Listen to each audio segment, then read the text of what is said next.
Welcome to Brunswick Beat, Brunswick County's only television news show brought to you by the Brunswick Beacon. I'm Rachel Johnson. And I'm Stacey Manning.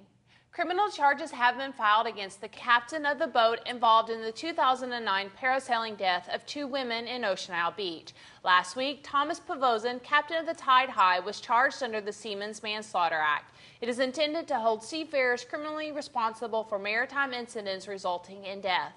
In late September, a federal judge in Wilmington ordered the company that insured the Tide High and its owner to finish paying a $100,000 settlement to the women's families. It may not be the first bid for the old hospital, but is the largest one so far. At $1.75 million, the offer from East Coast Lands 1 LLC is the highest one made to date for the 75,000 square foot hospital facility and its more than 32 acres of land.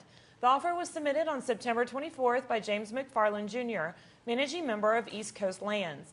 The upset bid process restarts as the process moves forward. Commissioners voted unanimously at their Monday night meeting to accept the bid. Get ready to hear what the candidates have to say. October 17th is Meet the Candidates Night.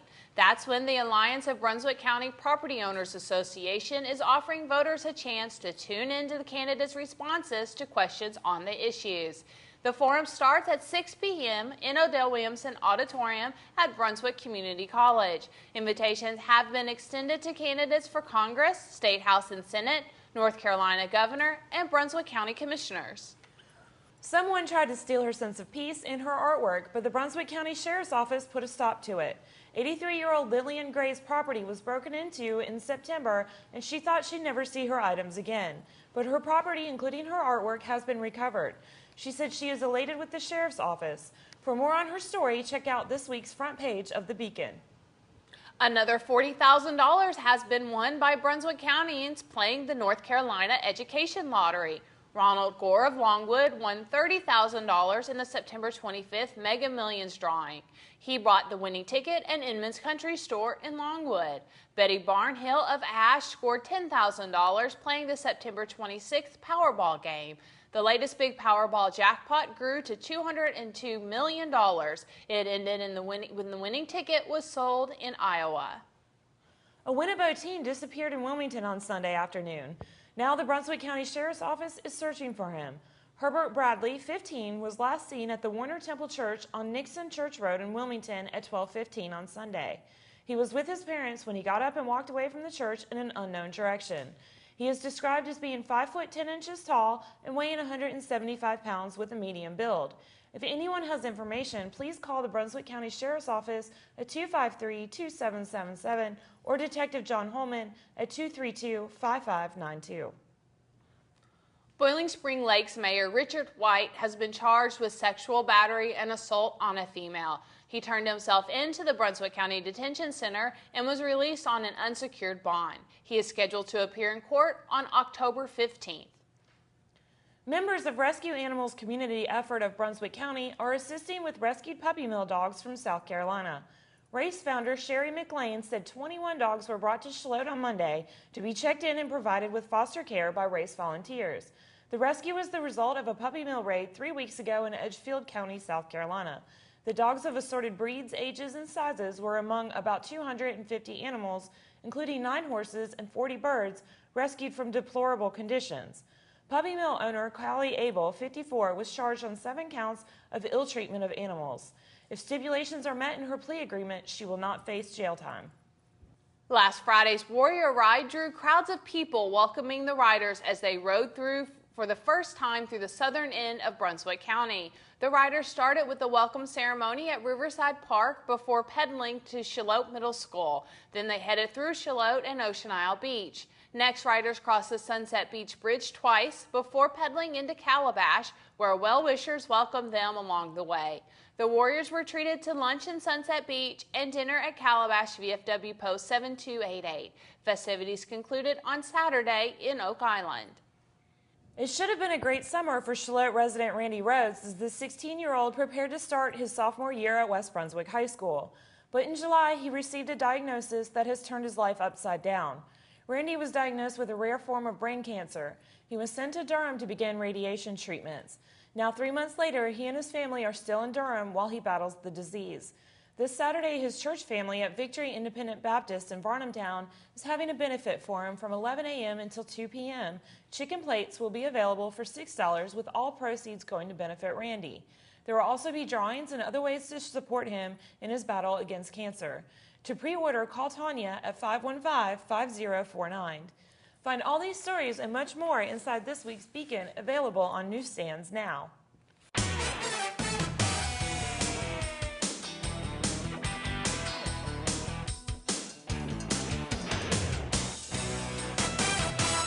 Welcome to the Beacon Sports Report. West Brunswick Jr. Daniel Locklear kicked a 22-yard field goal in overtime, and then the Trojans blocked an ensuing field goal tried by East Bladen to beat the Eagles 31-28 on their football homecoming night. Locklear is a junior varsity soccer player who was not on the West roster at the start of the year, and the field goal was the first of his short football career. After a 0-4 start, West is now 3-0 in the conference. Scotty Melvin, re-entering the soccer game after he had suffered an injury to his upper right leg, scored on a breakaway in the final 5 minutes as West Brunswick beat South Brunswick 2-1 on September 26 for first place in the conference. West, the defending conference champion, is now 6-0 in the conference. The loss was the first in the conference for the Cougars. Chad McCumbee and Jason Sinai finished 13th last Friday in the Street Turner classification in the Grand Am Continental Tire Sports Car Challenge at Lime Rock Park in Lakeville, Connecticut. This was McCumbee's first full season in the series. He raced a Mazda MX-5 for C.J. Wilson Racing. He and Sinai finished 16th in points. They had 2 top 10 finishes and twice finished 11th in the 10-race season. 4 times they finished 24th or worse. Read all these stories and see more great photos in this week's sports section of the Beacon.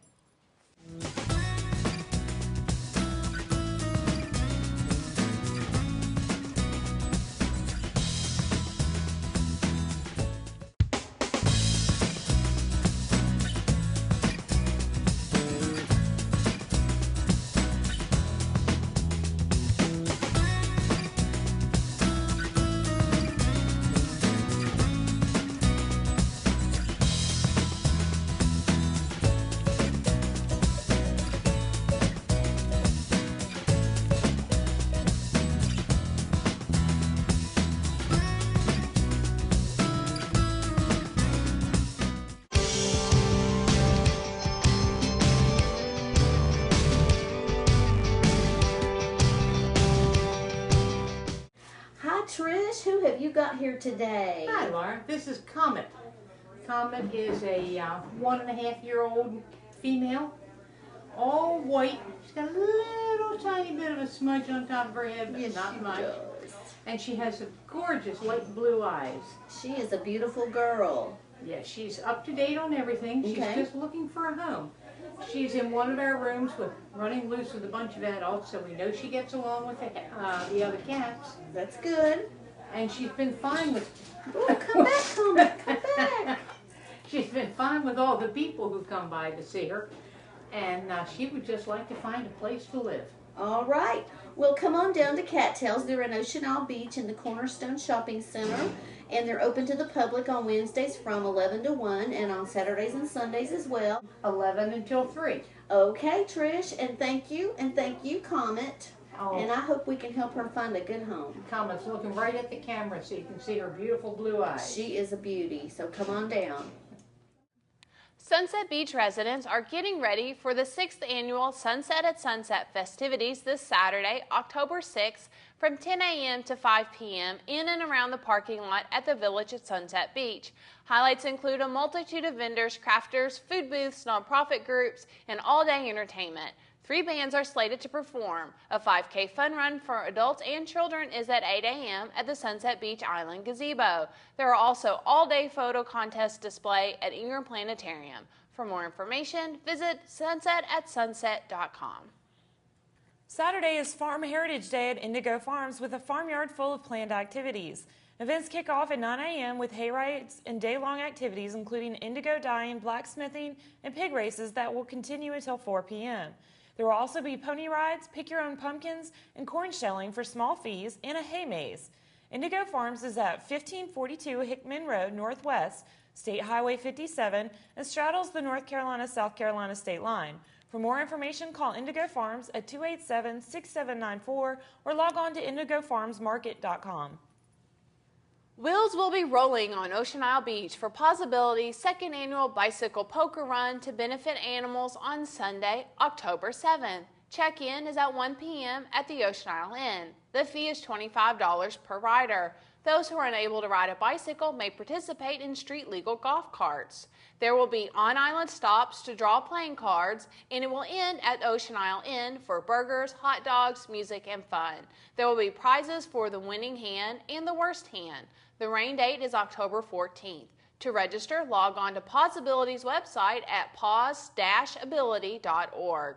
Proceeds will benefit animal shelters and rescue groups of Brunswick County. 88-year-old Edith Carell has been a fixture at the Calabash EMS thrift shop for close to a quarter of a century. She often comes in on her off time to fold linens and perform other duties. The shop exists to support Calabash EMS. Carell says she's just there to help the EMS, which has returned the favor by rushing to aid her in the past. 2 or 3 times, the department has taken Carell to the hospital. In September, the department honored her by presenting her with a plaque designating her the godmother of the Pride of Calabash ambulance. To learn more about Carell, pick up a copy of this week's Beacon. With the town of Sunset Beach's 50th anniversary celebration less than 6 months away, help is needed. Anyone interested in volunteering to take part on an anniversary committee should contact the town. The committee will be responsible for meeting, brainstorming, and developing a plan of what the celebration should look like and what events should be held during the week of March 26, 2013. For more information, call 579-6297 or email sunsetbeach@atmc.net by 4 p.m. Friday, October 12th. Reedsville resident Doug Isley was already a fan of the Carolinas coastline when he snagged top prize in this year's first Brunswick Catch Seafood Discovery Sweepstakes. The contest, promoted last spring with Our State magazine, invited readers to submit entries for a chance to win an all-expenses-paid weekend visit to Brunswick County.